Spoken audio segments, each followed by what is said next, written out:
हम बचपन से सुनते आ रहे हैं कि भारत कभी सोने की चिड़िया हुआ करता था। इसी कारण विदेशी आक्रमणकारियों ने और अंग्रेजों ने इस देश को अपना गुलाम बनाया था और अपार संपत्ति हमारे भारत से लूट कर ले गए थे। आज हम जानेंगे कि आखिर भारत सोने की चिड़िया किस वजह से था। तो चलिए गाइस शुरू करते हैं। पहले हमारा प्राचीन भारत विश्व व्यापार का केंद्र था। हमको पता है कि भारत मसालों के निर्यात के मामले में सबसे आगे था, लेकिन मसालों के अलावा अन्य कई उत्पादनों में भारत सबसे आगे था।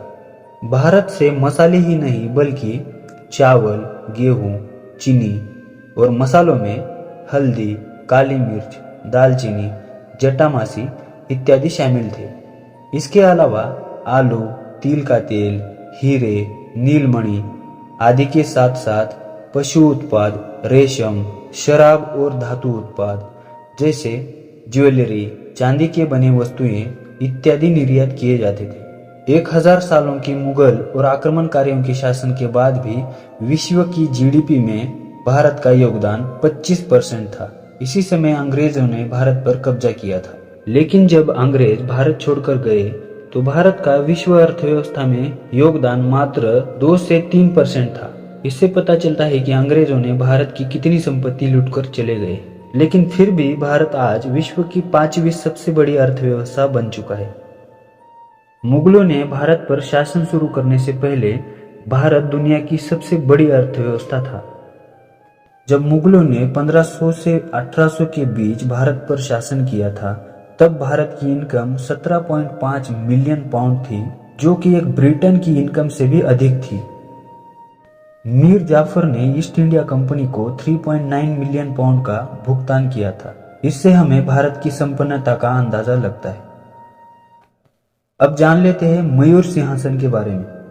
भारत को सोने की चिड़िया कहने के पीछे जो सबसे बड़ा कारण था, उनमें से एक कारण ये भी है, मयूर सिंहासन। इस सिंहासन को बनाने के लिए जितना धन लगाया था, उतने धन में 2 ताजमहल का निर्माण किया जा सकता था। लेकिन साल 1739 में फारसी शासक नादिर शाह ने एक युद्ध में इस सिंहासन को हासिल कर लिया था। मयूर सिंहासन का निर्माण शाहजहां द्वारा 17वीं शताब्दी में शुरू किया गया था। इतिहासकारों के अनुसार इस मयूर सिंहासन को बनाने के लिए करीब 1000 किलो सोने और बेशकीमती पत्थरों का प्रयोग किया गया था। मयूर सिंहासन की कीमत उसमें लगे कोहिनूर हीरे के कारण बहुत बढ़ गई थी। आज के जमाने में मयूर सिंहासन की कीमत लगभग 450 करोड़ रुपए की होगी। इतना कीमती होने के कारण ही नादिर शाह इसे लूट कर ले गया था। अब बात करते हैं भारत के कोहिनूर हीरे की। कोहिनूर हीरे का वजन 21.6 ग्राम है और बाजार में आज इसकी कीमत करीब $1 अरब है। यह हीरा गोलकुंडा की खदान में मिला था और काकतीय राजवंश को इसका प्राथमिक हकदार माना जाता है। आजकल कोहिनूर हीरा भारत में नहीं है, ये ब्रिटेन के महारानी के मुकुट की शोभा बढ़ा रहा है। अब बात करते हैं महमूद गजनी की।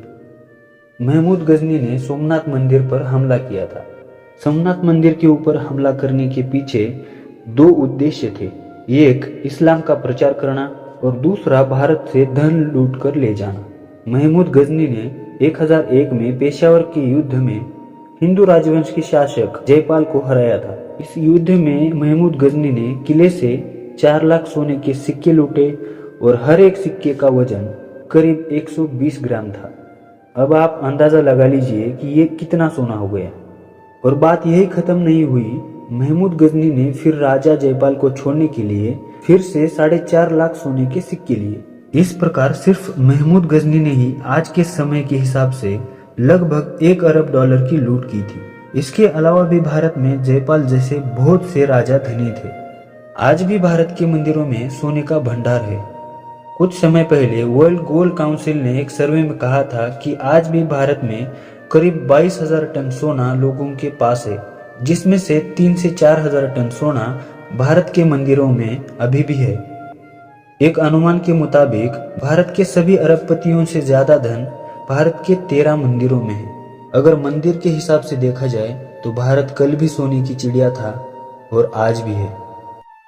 आक्रमणकारियों के इतने हमले हुए, अपार संपत्ति भारत से लूट कर ले गए।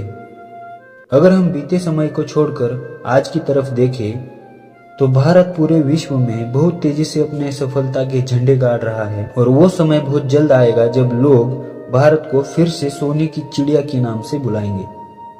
तो गाइज ये वीडियो कैसी लगी कमेंट्स में जरूर बताइए और ऐसे वीडियो के लिए चैनल को सब्सक्राइब करना ना भूलें। Thank you guys.